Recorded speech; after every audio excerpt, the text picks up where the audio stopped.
Alors, on continue avec les traités que nos représentants n'ont pas signés au Conseil de l'Europe, alors que la Suisse fait partie du Conseil de l'Europe, est un État membre du Conseil de l'Europe. Le traité numéro 118, c'est un protocole, le numéro 8, à la Convention de sauvegarde des droits de l'homme et des libertés fondamentales.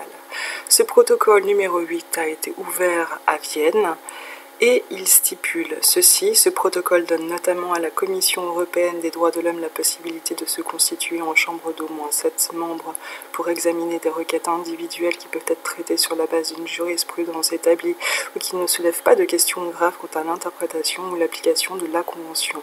Toujours selon ce protocole, la Commission pourra former en son sein des comités d'au moins 3 membres avec le pouvoir de déclarer à l'unanimité irrecevable ou rayée du rôle des requêtes individuelles qui ne demandent pas plus ample examen. Ces dispositions ne s'appliquent pas aux requêtes étatiques. Ici, on constate que, à compter de son entrée en vigueur, ce protocole fait partie intégrante du traité numéro 5, et donc il n'est plus ouvert à la signature ni à la ratification. On constate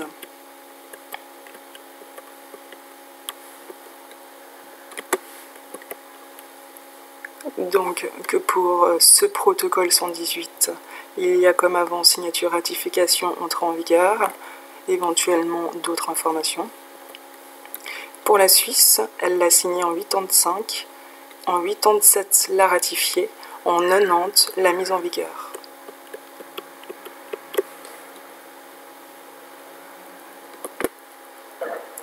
On passe au traité numéro 9. Donc, je vous le rappelle, c'est la situation au 4 du 3 2019. Ces traités, donc c'est l'État, c'est l'État d'hier en réalité, étant donné que nous sommes maintenant le 15 mars 2019. Donc, ce traité numéro 9, eh bien, il est ouvert à la signature des États membres qui ont signé le 5, le traité numéro 5. Et donc ça correspond au protocole additionnel à la Convention de sauvegarde des droits de l'homme et des libertés fondamentales. Lui aussi, un protocole additionnel qui a été ouvert à Paris. On constate ici qu'il n'y a que la signature. Il n'y a pas d'adhésion, il n'y a pas de ratification, il n'y a pas de mise en vigueur pour ce protocole. Et ici, il n'y a pas de résumé. Ici, donc, c'est un petit peu, c'est pas très transparent, je comprends pas comment c'est possible. Il nous manque le résumé de ce protocole additionnel. Donc là, il faudra faire des recherches complémentaires. Si ça t'intéresse, eh bien, n'hésite pas à me transmettre ces informations, ça m'intéresse tout autant. On arrive au traité numéro 10, c'est le protocole additionnel à l'accord général sur les privilèges et immunités du Conseil de l'Europe. Ça a été ouvert à Strasbourg. On voit que le traité il est ouvert à la signature des États membres qui ont signé donc, le traité numéro 2 et à l'adhésion des États membres adhérents à ce traité.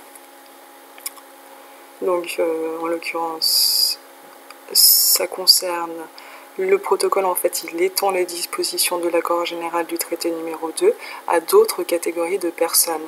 Donc, immunité et privilèges pour les délégués des ministres, les représentants permanents des États. Et donc, il prévoit en outre l'adhésion des nouveaux États membres à l'accord général. Ici, on constate que, sans surprise, la Suisse a adhéré en 65 et la mise en vigueur en 65, le même jour.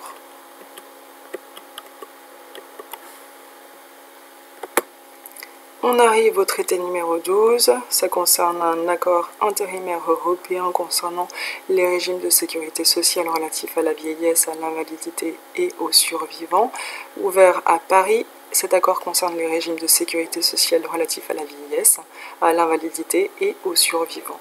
Il prévoit que les ressortissants de l'une des parties sont admis au bénéfice des lois et règlements de toute autre partie, dans les mêmes conditions que les ressortissants de cette dernière, pourvu que certaines conditions de résidence aient été remplies. Donc, vous pouvez aussi voir ici en haut, ça correspond bien au 12, et donc il n'y a pas de signature, il n'y a rien. Pour la Suisse, il n'y a rien.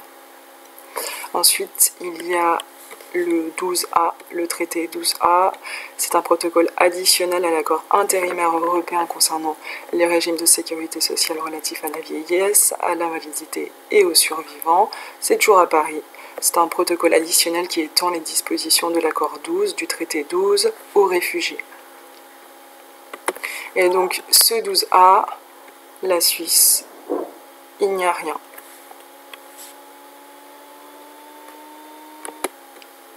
Le traité numéro 13, un accord intérimaire européen concernant la sécurité sociale à l'exclusion des régimes relatifs à la vieillesse, à la validité et aux survivants, ouvert à Paris.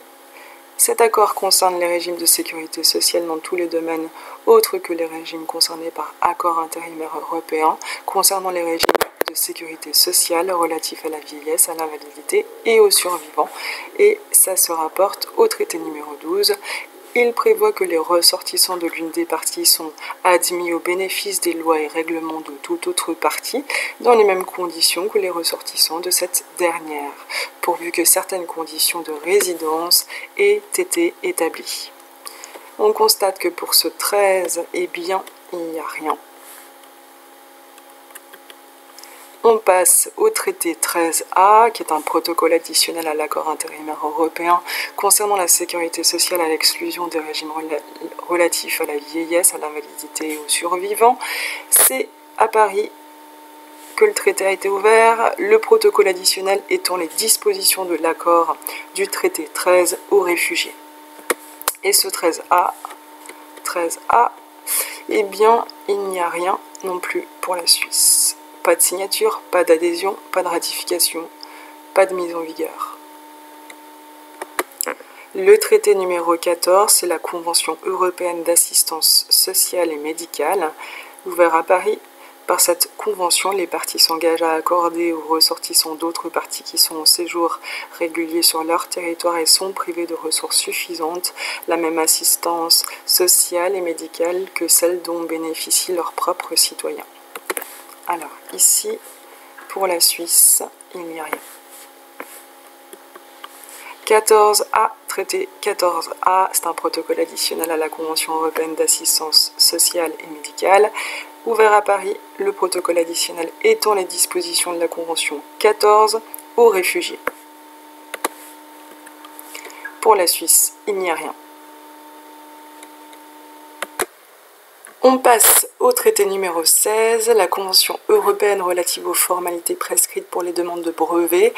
Le but de la Convention est de simplifier et d'unifier dans toute la mesure du possible les formalités prescrites par les diverses législations nationales pour les demandes de brevets, ouvert à Paris en 1953. Donc, il est ouvert à la signature des États membres. La Suisse est un État membre. La Suisse, eh bien, elle n'a pas signé, mais elle a adhéré. Alors, voilà, et donc entré en vigueur en 60, et ensuite en 77, ça a été dénoncé, et la dénonciation est entrée en vigueur en 78. Donc, ça n'est plus valable.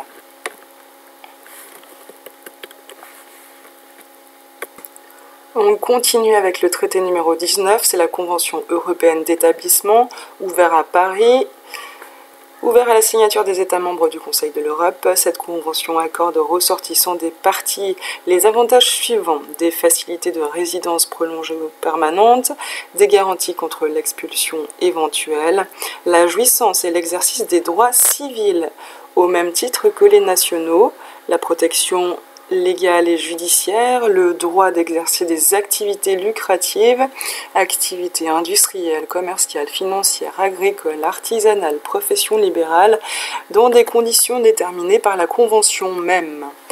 Pour ce traité 19, il n'y a rien. Pour la Suisse. Alors ici, on passe au traité numéro 20. Cet accord porte sur l'échange des mutilés de guerre entre les pays membres du Conseil de l'Europe aux fins de traitement médical. Ouvert à Paris, ça concerne. L'accord permet aux ressortissants des parties, victimes de guerre, de recevoir des traitements spéciaux dont ils auraient besoin et qu'ils ne pourraient recevoir dans leur propre pays. L'accord prévoit non seulement les échanges des mutilés à des fins de traitements médicaux, mais également les échanges d'informations techniques, la libre livraison d'appareils de prothèse ou d'orthopédie, etc. et les échanges du personnel médical en vue de parfaire leur formation. Il n'y a rien pour la Suisse. Pour cette vidéo, un dernier traité, le 27, que l'on verra, il est en lien avec d'autres traités. Il concerne l'arrangement européen sur l'échange des programmes au moyen de films de télévision. Ouvert à Paris, l'arrangement vise à faciliter l'échange de films de télévision entre États parties. Il permet aux organismes de télévision de ces États d'autoriser leurs homologues des autres États à exploiter, en particulier à projeter, les films dont ils sont les producteurs. Ces autorisations ne sont limitées que dans la mesure où les auteurs et les autres personnes ayant contribué à la réalisation du film l'ont expressément prévu dans leur contrat passé avec l'organisme producteur. Ici, on constate que la Suisse n'a rien signé, rien adhéré, rien mis en vigueur.